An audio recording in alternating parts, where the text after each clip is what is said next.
Assalamu alaikum. Barkanmu da wannan lokaci. Ina yi wa kowa da kowa fatan alkhairi tare da fatan kuma kowa yana cikin ƙoshin lafiya. To ina so in yi wa masoyana godiya saboda ziyartar wannan shafi nawa da kuke yi na YouTube channel. Wato channel ɗina mai suna Ahmad TV. Ina matuƙar godiya da irin wannan soyayya da kuke nuna min. Allah ya bar ƙauna, Allah ya bar zumunci. Sannan ga sauran masoyana wanda suke so su dinga ziyartar shafi na amma kuma ba su san ya za su yi ba.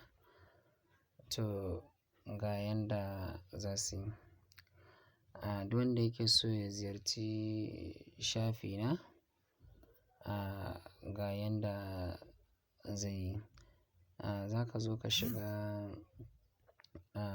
cikin YouTube ɗinka. Idan ka shiga cikin YouTube ɗinka ya buɗe, sai ka shiga wani guri inda aka yi alamun searching.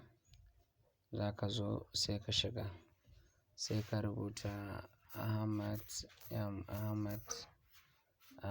TV. Yauwa gashi nan ma ya fito, sai ka hau kai.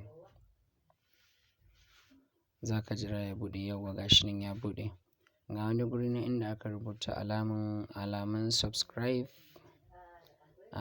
To sai ka danna idan farkon shigowa ne kai. Idan ka danna za ka ga ya sauka daga kan jan nan, ya canza kala. Sannan za ka ga an fito maka da alamun ƙararrawar sanarwa. To sai ka danna ƙararrawar sanarwa daga sama kenan. To idan ka danna alamun ƙararrawar sanarwar nan shine zai baka damar a dinga sanar da kai a duk lokacin da muka ɗora sababbin shirye-shiryen mu. Muna matuƙar godiya. Allah ya saka da alkhairi, Allah ya bar zumunci. Na gode sosai da ziyartar wannan shafi nawa. Allah ya bar ƙauna. Na gode.